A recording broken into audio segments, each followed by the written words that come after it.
જય જોહાર જય આદિવાસી સવારના 8 વાગી ગયા છે અને અમે લોકો પાવાગઢ દર્શન કરવા જઈએ છીએ તો મારી સાથે બ્લોગમાં બન્યા રહેજો તમને લોકોને પાવાગઢના દર્શન કરાવો મહાકાળી માના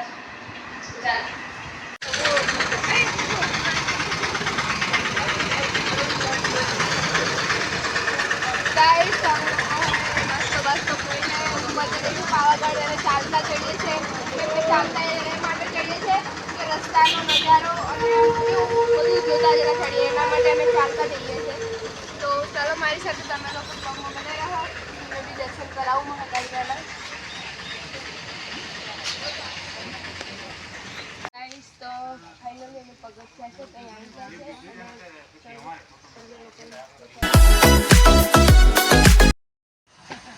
છે ગાઈસ ચાલતું ચડવાનું તો બહુ આસાન નહીં ને આજે ખબર પડી ગઈ એટલી ગરમી થાય ને પણ કેવું ફોટાને એવું બધું પાડવું છે અમારે એટલે અમે ચાલતા ચડીએ છીએ બાકી તો ગાઈસ અમે લોકો ચલો રસ્તે આવી ગયા છે જોઈ શકો છો તમે જો રસ્તામાં આવી ગયા છે ચાલતા ચાલતા જઈએ છીએ હવે બહુ ગરમી પણ બહુ થાય છે જો બધા જઈશું સામે પડે તો દુનિયાના વેરી ખાવો તારી હશે જો કદી હું આવે તો બ્લોગમાં બને રહો બતાવું છું આગળનો મસ્ત મસ્ત નજારો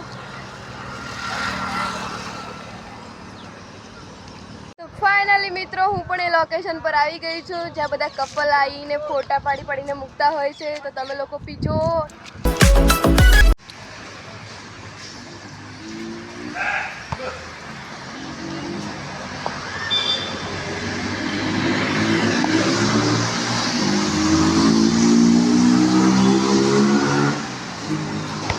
ગાઈસ આ ગાડી આગળ તો ગાઈસ આ ગાડી કોઈએ જોયેલી છે પાવાગઢમાં જોઈ શકો છો તમે આપણો પણ સમય આવશે લેવાની તો છે ને પણ હજુ વાર લાગશે પણ આવશે સમય જોઈ શકો છો તમે કોમેન્ટ કરજો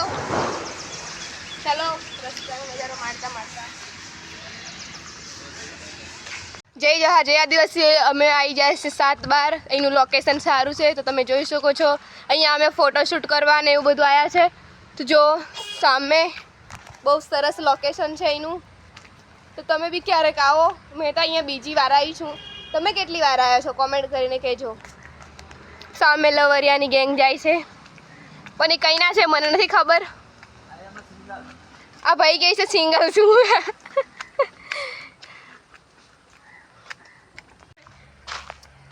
તો ગાઈસ અહીંયા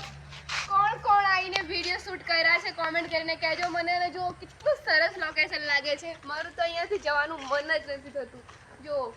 અહીંયા બારી પણ છે જેને મરવું હોય એ મરી પણ શકે છે જોઈ શકો છો તમે સામે જો વિક્રમ ઠાકોર એક પિક્ચર ઉતારેલું ને પાવાગઢમાં અહીંયા પણ એક શૂટ કર્યું હશે એવું લાગે છે મને ખબર નહીં જોઈ શકો છો તમે અહીંયાથી નજારો બતાવો તો નહીં આવો જો સામે જો કેટલો સરસ નજારો લાગે છે જોઈ શકો છો તમે એટલું મસ્ત લાગે છે કે અહીંયા નીચે કૂદી જાઓ અને આ દુનિયામાં જતી રહું ઝાડવા में तो आगे बिल्ले खा जाएंगे और क्या तो ऐसा है अब हम गाइस हम फोटो शूट करेंगे और वीडियो शूट करेंगे तब तक के लिए आप कृपा करके इधर ही रुक जाइए आगे का बताते हैं बाद में તો ફાઇનલી ગાઈસ અમે અડધો રસ્તો પૂરો કરી દીધો તમે જોઈ શકો છો કેટલો સુંદર વ્યૂ લાગે છે ઉપર જોઈ શકો છો તમે મારી સાથે બ્લોગમાં બન્યા રહો તમને સારી સારી લોકેશન બતાવું તો જુઓ અહીંયાથી ફોટો બધા ક્લિક કરતા હોય ખબર જ છે બધા લોકોને જો उड़न खटोला में बैठना है तो लाइन में तो लगना पड़ेगा मेरी जान फाइनली दोस्तों અમે ઉડન ખટોલાની ટિકિટ લઈ લીધી છે અમારા 4 જણની તો હવે અમે જઈએ છીએ બેસવા માટે મને નહીં ખબર પહેલી વાર મેં નાની હતી ત્યારે બેસેલી આજે હું પહેલી વાર આવી છું મોટા મારા વર્ષ 18 થયા છે મારી લાઈફમાં પહેલી વાર આવી છું તો જુઓ તમે तो दोस्तों उड़न खटोला में बैठ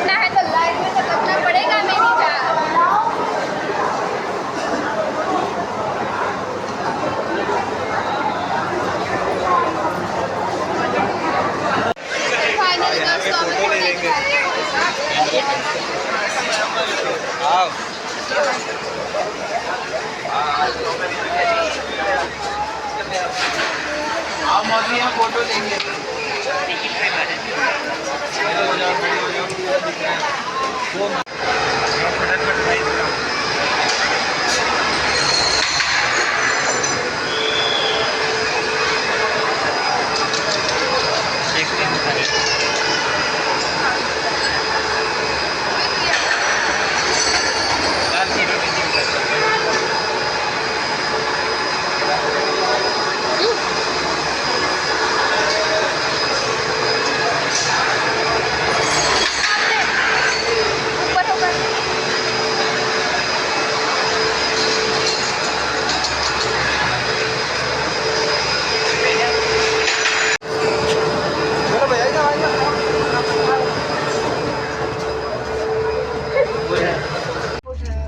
મસ્ત લાગે.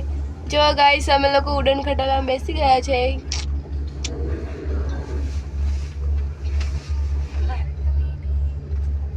એમ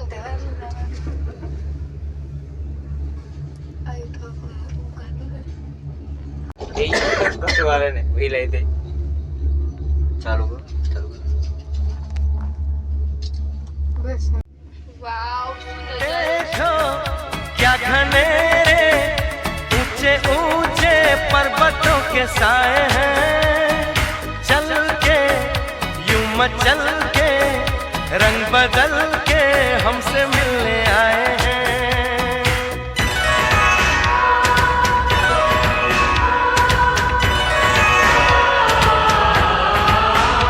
ओ देखो क्या घनेरे ऊंचे ऊंचे ભોગડું બોલા.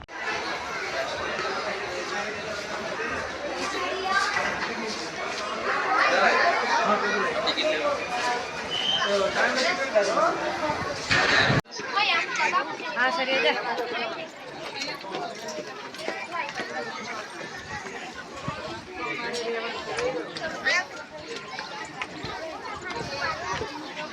કરો ઊભી રહે.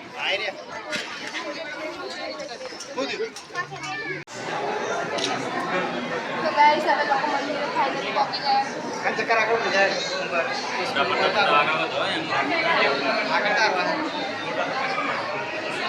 oh ya ada lagi kan ya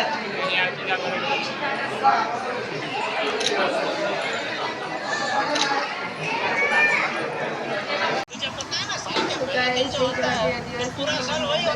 થઈ ગયો હતો. પ્રોબ્લેમ આવી ગઈ હતી તો હું બ્લોગ આગળનો રસ્તાનો શૂટ નહીં કરી શકી અને હું અત્યારે બોડેલી પાવભાજી. તો ફાઇનલી ગાઈસ અમે લોકો જમી બમીને રાખડી લેવા આવ્યા છે મોલમાં. જોઈ શકો છો તમે.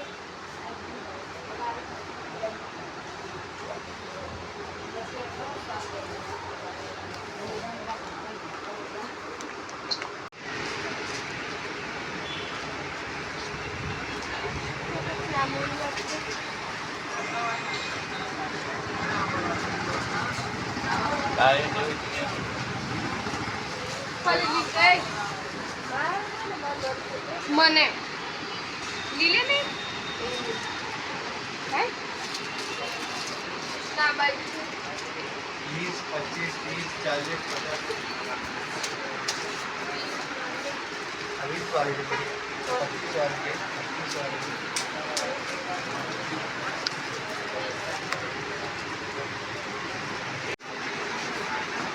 ગાઈસ અમે લોકો ખરીદી કરી લીધી છે. રાખડી 100 રૂપિયાની લીધી કેમ કે અહીંયા સેલ લાગેલો છે એટલે રાખડી એકદમ સસ્તા ભાવે હતી એટલે મેં લઈ લીધી છે. રક્ષાબંધનની શોપિંગ થઈ ગઈ. ચાલો જય જોહાર જય આદિવાસી. તો ફાઇનલી મિત્રો હું ઘરે પહોંચી ગઈ છું અને રસ્તામાં મારે ચાર્જિંગનું પ્રોબ્લેમ હતું તે મેં આગળ બી કીધું છે. એના લીધે મેં રસ્તાનો બ્લોગ અડધો નથી લીધો તો એના બદલે મેં સોરી. પણ સારો બ્લોગ છે જોજો. જય જોહાર જય આદિવાસી.